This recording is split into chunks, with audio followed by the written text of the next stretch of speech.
It's me again, Pherl. Welcome back to the channel and welcome back to Pherl TV. So for this afternoon video I would just love to share with you a bit of tips on how to become a vlogger. Okay, guys, I'm not saying that I'm a famous vlogger already, okay? But this is just a concern for those small YouTuber like me, but on their way of, they are planning to become a vlogger. Okay, so I think this content is very essential, like lugaw. This is very essential if you're really planning to become a YouTuber, okay? So guys, if this is your first time here in my channel, please don't forget to give a like, a comment, and a subscribe, and ring the bell button in order for you to get updated whenever Pherl TV had a new upload, okay? So let's start, guys. So ano nga ba guys ang mga dapat mo pang i-consider if you are really planning to become a vlogger, okay? So what are the things that you need to consider if you are planning to become a vlogger? Guys, if you are planning to become a vlogger, all you need are marami, okay? You need lots of tips, you need a lot of coaching, okay? Kasi vlogging is, or I think you need to do more practice, editing, keep posting, okay? Hindi problema na magkamali ka, wala masama kung patuloy ka nag-upload araw-araw, pero sana, sa araw-araw na pag-upload mo, may nahanap kang mali sa ginagawa mo, okay? May nahanap kang kailangang i-improve, kasi kung masyado ka nang bilib sa sarili mo at baguhan ka pa lang, something's wrong with you, okay? So, the most important thing, if you are just a starter, is keep watching coaching clips like this, or to the other people, other vloggers na mga kilala na nag-share about dito, kasi talagang matututo kayo, okay? So what do I mean? Ibig sabihin, you must have the humility to learn, okay? Huwag kayong magiging arrogante na kayang-kaya nyo na, okay? Kasi sa bawat sasabihin ng mga taong magtuturo sa inyo at makikinood kayo, ay may matututunan kayo. Bakit ko nasabi? Ayun, maraming aso. Ayan, isa pa yan. Ayan, narinig nyo maraming aso, diba? So, when you do the vlogging, dapat walang ganyan, okay? So, ayan, isisingit ko to. Dapat meron kayong mga microphone na merong filter. So, ayun, tip number 1. Mayroon kayong microphone na merong filter para kamukha. Ito hindi ko ginamit para at least marinig nyo nga, diba? marinig nyo. Kasi dito talaga sa lugar namin, malakas ang mga aso dito dyan sa baba. So, from time to time, para walang mga ganyang eksena, better na punta ako dun sa kwarto mag-vlog, walang ingay, at gagamit ako ng Boya mic. Okay? Boya mic guys ang tawag dito. Okay? Kung order kayo nito, just click the link na insert ko sa description box para makapag-order din kayo. Okay? See item, I think my spouse had bought this for 450 pesos. I don't know what is the price today. But just click the link button, ilalagay ko sa description box para maka-order kayo. Okay? We call this Boya mic. Titingnan nyo, ilalagay ko. Okay? And then, ano pang other consideration, guys? Yun nga talaga, number one na distraction.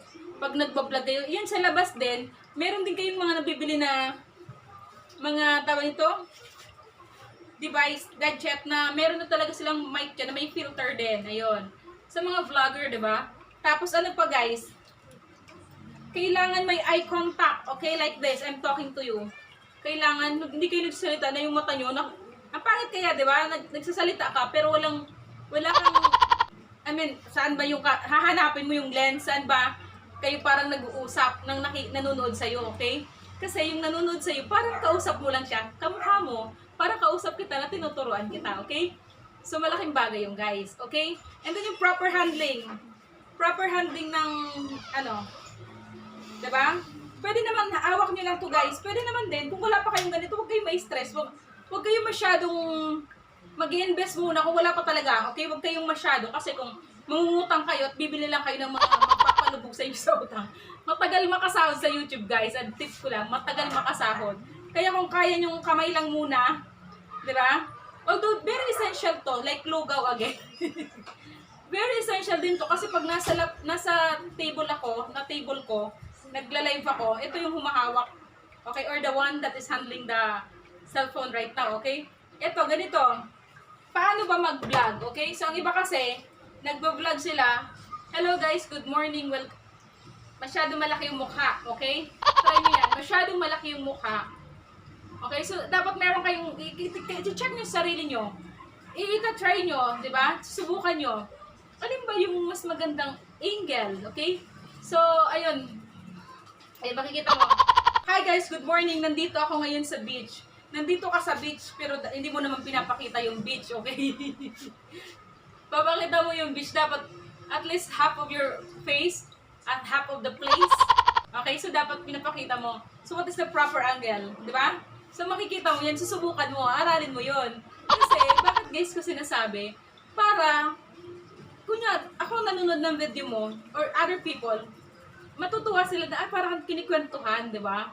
Para kang nag-storytelling, okay? So, nag-storytelling ka sa puntong yon. Hello guys, nandito ako ngayon sa ano? Hello guys, nandito ako ngayon. Tapos, ang laki ng mukha mo, ikaw lang yung nakikita. Di ba? Parang, unang tingin pa lang ng titingnan ng video mo, parang nalunod na sa mukha mo. Diba? Hello guys, good morning, welcome. Isa pa yan, yung pag, dapat meron kayong jollity, okay? Dapat masaya. Kasi, people, ang mga tao, napakadami ng problema sa mundo. Pag nakita ka, masaya ka, nagiging good vibes ka sa kanila, okay? So, you're imparting joy, energy, good vibes, chi. Okay? Okay? So, isipin nyo yan, dapat lagi kayong masaya. Depende sa content nyo. Kung malungkot, hindi malungkot kayo. Diba? Pero, hi guys! Good morning! Give your best, diba? Breathing. Okay, ganun yon. Others, yung clarity ng voice nyo, dapat buo. Okay? So, sa tulong nga ng mga ganito, minsan maganda talaga yung delivery. Okay? Dapat buo. Hello guys! Good morning! Welcome to my channel! Welcome back to Pherl TV. Okay? So, minsan depende din sa personality nyo, okay? Depende din sa personality nyo, ganon, okay? Kung gusto nyo kasi magpasaya, and you want to impart joy to the people, of course, ibigay mo kung anong mas mainam, di ba, na ano. So, ganon yon. And then, ano pa guys, ito mga simpleng tip lang to, pero, I know that this is very helpful kasi nakatulong to, at ni-research ko to. Doon sa mga international foreign vlogger, kaya bakit ako natuto, okay? Another, kasi, ayun, yung mga deliver nyo, huwag masyadong pahabain sa isang lugar. Hello guys, nandito ako ngayon, this is the place. Dapat brief and concise. Huwag nyo na masyadong i-1 hour. Kung kailangan lang naman, pwede naman sa 10 minutes, di ba? Boring. Maniwala kayo guys, wala nang tsatsaga manood sa 1 hour na ano mo. Kung nag-vlog ka. Ayun. Walang tsatsaga sa vlog mo na, hello guys, nandito ako ngayon. Tapos wala namang sense. Time is gold, okay? Okay.